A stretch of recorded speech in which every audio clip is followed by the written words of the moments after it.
Yan ang problema. Ang problema nito, mahina ang hatak. Pigil ang hatak. Yan, ito yung problema niyan. Mirage, pigil ang hatak. So, chinek natin kung saan nanggagaling yung problema. So, nakita natin dito sa ating preno. So,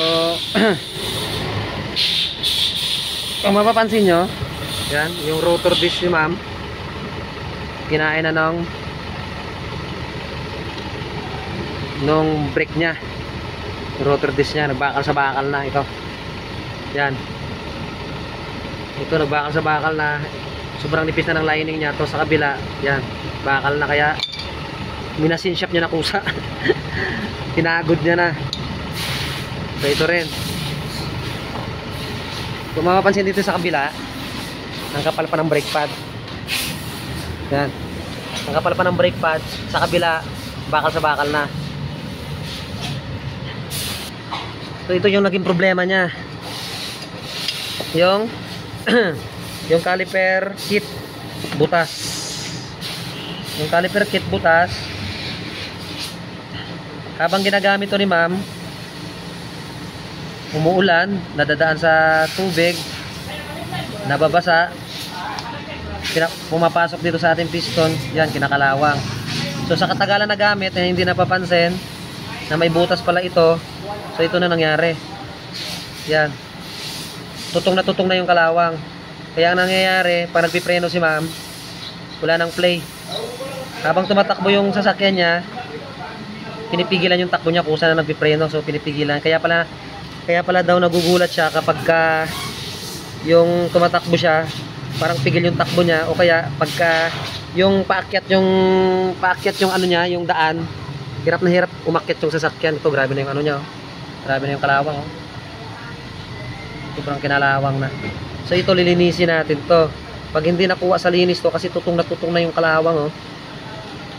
Pag hindi nakuha sa linis to, kailangan niya napalitan to. Yan. Kailangan kasi smooth to, walang gaspang.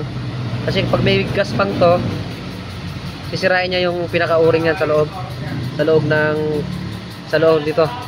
ng caliper. So, lilinisin natin. Yung sa kabila, ganun din.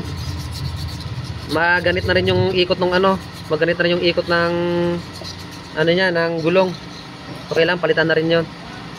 So ito guys, kasi nakwento rin ni ma'am, gawa ng pag nagpapa-PMS siya, lagi naman siya nagpapa-PMS, updated naman siya every 6 months. Every 6 months or 5,000 odo, nagpapa-PMS siya. So itong butas na to, matagal na to. Una, maliit lang yan.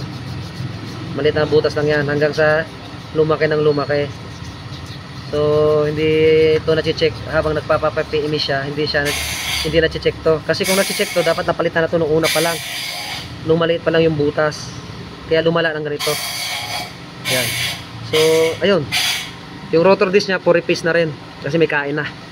So, instead na yung papalitan mo ay yung repair kit lang, dumami na. So, kailangan mo na mag-replace ng rotor. Pag ito, hindi ka na sa linis to, kailangan mo palitan. Palit ka rin ito. Palit ka rin ng brake pad. So, dumami na yung gastos. Instead na repair kit lang yung papalitan. So ngayon, pag ganyan yung nangyayari sa inyo, naramdaman nyo na pigil yung takbo,